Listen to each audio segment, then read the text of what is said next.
குளு குளுன்னு காத்து வீசுது. உங்கள் சத்யாவில் குளு குளு ஏசி ஆஃபர்.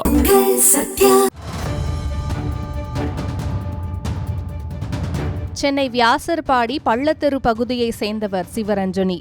இவருக்கு வீரசெல்வன் என்ற இரண்டாவது கணவர் உள்ளார். இவர்களுக்கு 6 வயதில் கிருஷ்ணன் என்ற மகனும் 9 மாதத்தில் மித்ரன் என்ற மகனும் உள்ளனர். வீரசெல்வன் மின்ட் பகுதியில் உள்ள டாஸ்மாக் பாரில் சப்ளையராக வேலை செய்து வருகிறார். கடந்த 3ஆம் தேதி இரவு அனைவரும் வழக்கம் போல சாப்பிட்டுவிட்டு படுத்தனர். மறுநாள் காலை 6 மணி அளவில் சிவரஞ்சனி தனது மகன் கிருஷ்ணனை எழுப்பிய போது சுயநினைவு இல்லாமல் இருந்துள்ளார். உடனே சிவரஞ்சனி கணவர் வீரசெல்வனுடன் மகனை தூக்கி சென்று ஸ்டான்லி அரசு மருத்துவமனையில் சேர்த்தார்.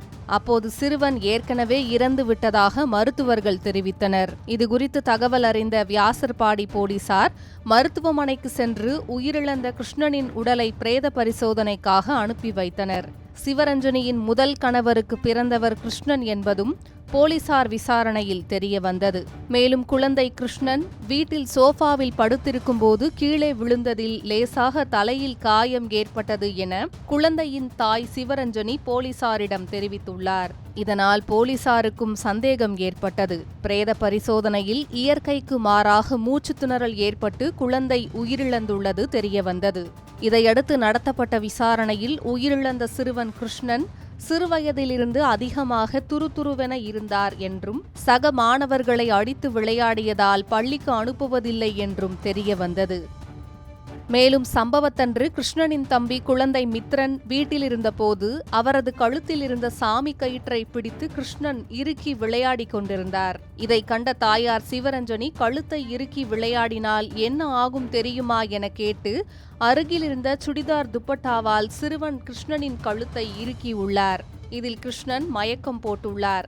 உடனே அவரை தட்டி கட்டிலில் படுக்க வைத்துவிட்டு சிவரஞ்சனி சென்று விட்டார். குழந்தை தூங்குகிறது என்று அவர் நினைத்து கொண்டார். மறுநாள் காலையில் எழுந்து பார்த்தபோது குழந்தை சுயநினைவு இல்லாமல் இருந்துள்ளது தெரியவந்தது என போலீசாரிடம் சிவரஞ்சனி வாக்குமூலம் அளித்துள்ளார்.